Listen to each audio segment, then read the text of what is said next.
Welcome to Biztech's SME show, where we feature SMEs, both micro as well as large, sharing their entrepreneurial journeys and also imparting the lessons they've learned during the time so that others can learn and do better. Now, today's featured company is the Bold Company from Singapore. Now, fresh out of junior college in Singapore in 2015, Mandy Chan poured her savings into her first startup where she tried creating and selling a bag.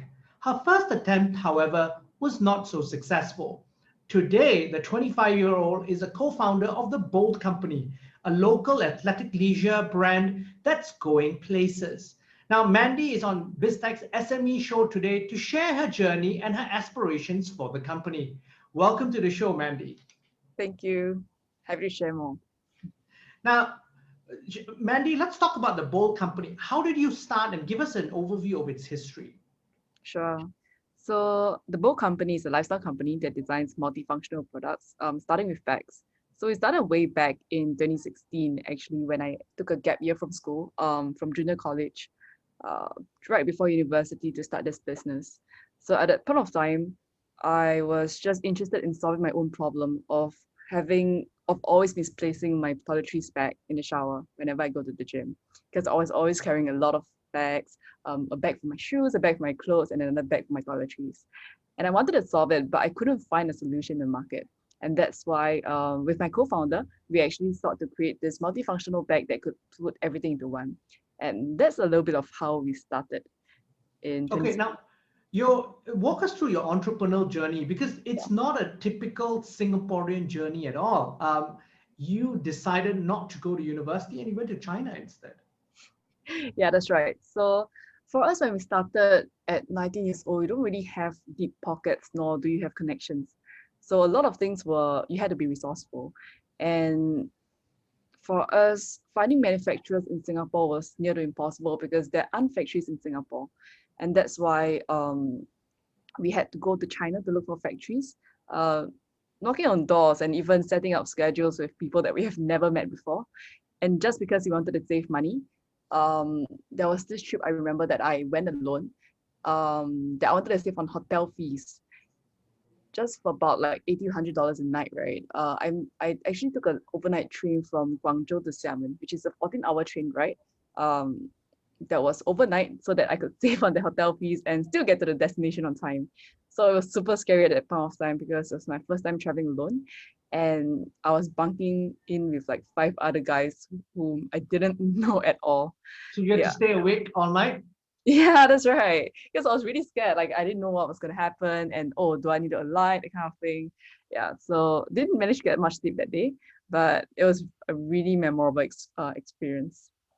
Now, with the Bold Company itself, how do your co-founder and you segregate your roles? What does he do? Yeah.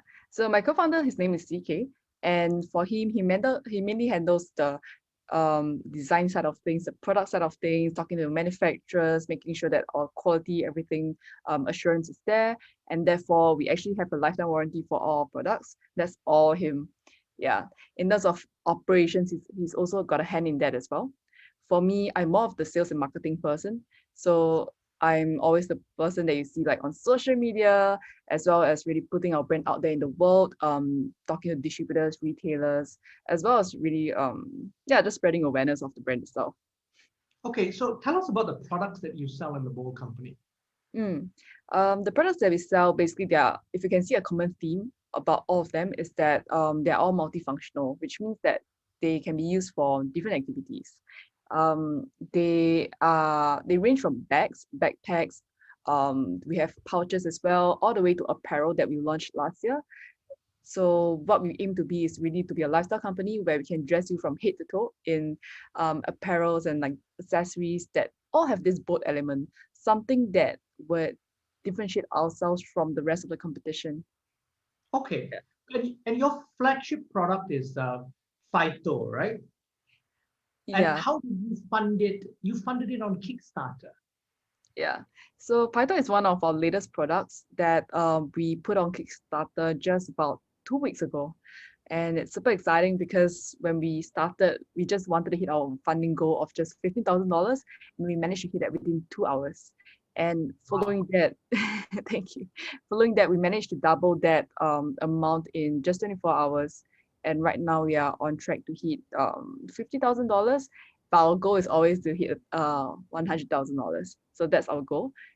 We have about 16 days of the campaign left, which means that if you guys are watching this, you can still get it. Yeah. Okay. Now you've got a patent pending on Pytho's compression system.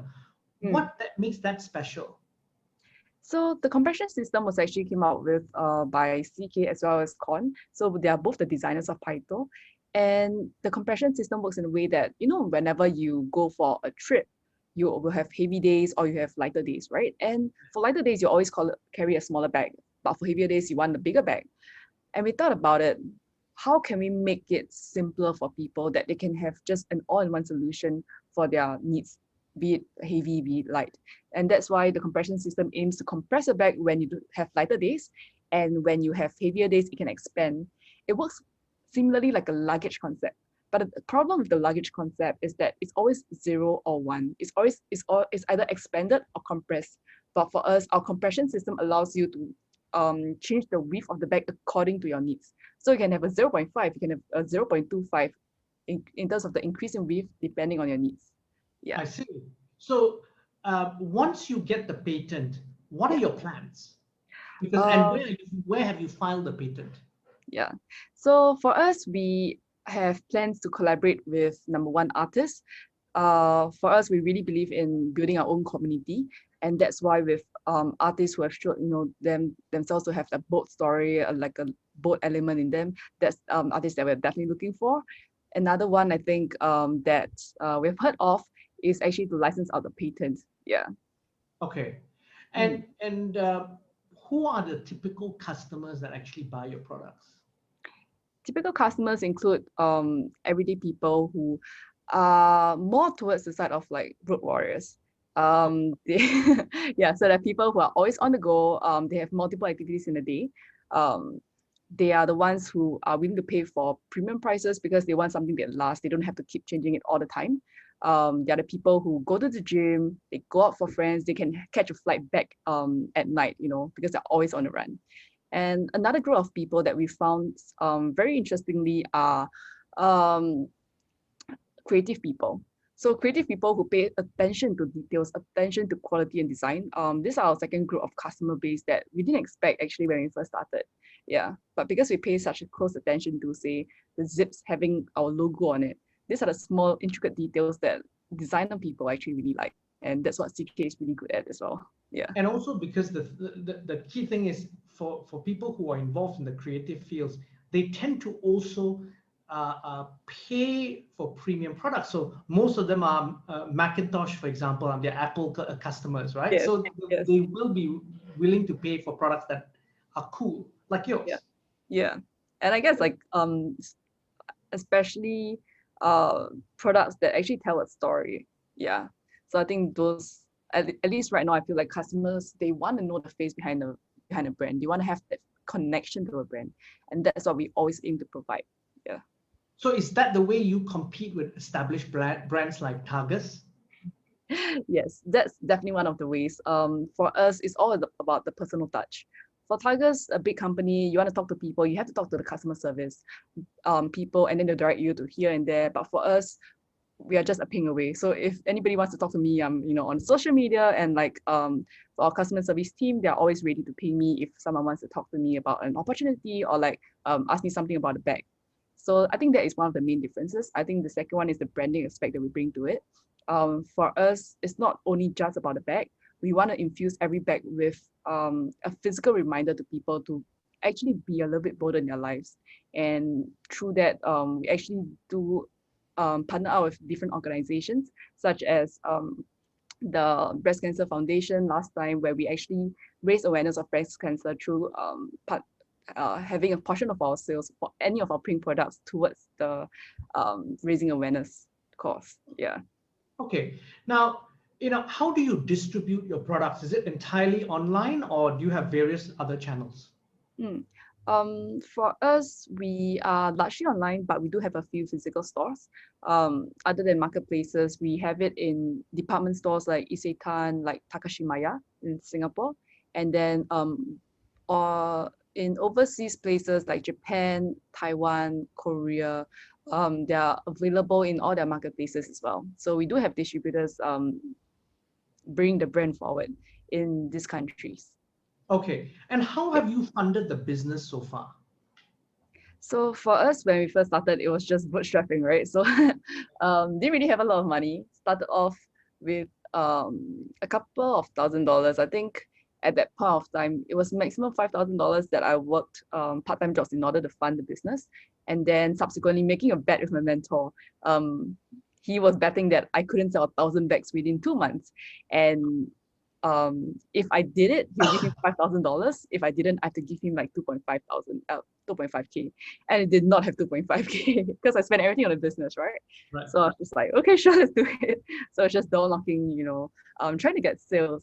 And thankfully, during the 2 months, we managed to door knock into one of the largest fitness franchise in Asia, in the world, I think, Anytime Fitness, and they placed a mass order. So that's how we won the bet. And ever since then, it's been mainly bootstrapped. We, yeah. And so, given the fact that it's been bootstrapped, Yeah. what sort of challenges did you face in the last 1.5 years because of the pandemic? Mm. I think definitely cash flow is a little bit tight because now that the whole world is shutting down, no one wants outdoor bags anymore. So that was a challenge to having to pivot our main product focus. So instead of just focusing on just bags, we changed our focus to focus on what can we serve our community with. And that's when we thought of essentials. But not just any kind of essentials. We want to make sure that every product that we sell to our customers, they're of high quality. So we managed to find a distributor who could sell high quality masks, and we actually retail that to our consumers. And thankfully, that saved us during the pandemic.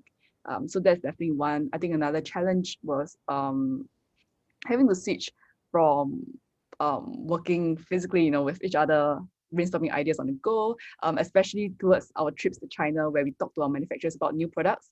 Now we have to do everything online. So that includes a lot of video calls, many video calls, too many, a lot of messages, just to connect with them and to illustrate what we were thinking without letting them see the actual thing. Yeah. Okay. And where do you see the opportunities for the Bowl company moving forward? What's your expansion strategy for growth? What sort of markets are you looking at? For us, the strategy is that we are not just going to focus on bags. So we have created a niche market for us in bags, but now we want to do a little bit more, which is why we are actually moving on to apparels. We're moving on to other things that you wear on your from top to toe, but infusing our signature boat element into them, which is something that you can't find in the world. You can only find in our products. And the markets that we're targeting right now would be the Asian markets, because these are the markets that are fast growing, and geographically we can always travel there to meet distributors and retailers. Yeah. Okay. And you've grown this business over the last 6 years. Who are the key people that have helped you or mentored you throughout this journey? I think definitely a lot of people. I think first is the mentor who believed in me. His name is Stanley. He was actually my first internship startup boss. Yeah. So he is also the founder of Selfo, a company in Singapore, and he was the one who whom I asked at 30 years old, because he started a company at like 25, and then right now he's like 32, and I'm like, oh, you're still hustling, is it? Yeah, the hustling never stops. Because I was just like, I thought that, after 3 years and that's it, but he was the one who told me the reality of entrepreneurship. I think another shout out goes to Eric as well, from Fitness First. He was the one who actually saw me at a booth, because we were actually just displaying our collection at a Respect Collection booth, and he was there, and he passed by our booth and asked if we were doing any corporate gifts. So he was the main reason why we managed to sit a deal with with Fitness First for their uniform merchandise across Fitness First in Singapore and Malaysia. So if you walk to any Fitness First outlets right now and you look at the uniforms that they're wearing, actually all of them have our logo on them. I see. Yeah, as well as like the merchandisers that we are working with them for. And Yiping as well from Quest Ventures, yeah, who has been mentoring me all the way. Yeah, through all my silly self when I first started. Still silly, So, but a little bit more wise. Mandy, Yeah. you know, the boat company is now at a stage where it's projected to do over 1 million this year. Mm. What have you ever been approached to be acquired previously? Before that, we were actually approached to be acquired about 2 years ago by this big by this company, but we just didn't think that it was the right fit and the right value at the point of time. Yeah. Okay. Okay, and probably it was too early in your growth cycle. Yeah. I didn't know what I was doing, man. So Mandy, now final question. You had a very early start as an entrepreneur. Mm. You've survived. What are some of the key business lessons you've learned in the past that you perhaps can share with other entrepreneurs? Mm. For me, I think number one is to be bold. People are not always people around you, especially your close ones, your loved ones. They are not always going to like the decisions that you're gonna make. Um, but I believe that to be successful in business, you need to have that rebel side of you, something that you just want things to be done your way. Yeah, and you need to shut out the world and just listen and be daring to listen to your inner voice. I think that's one.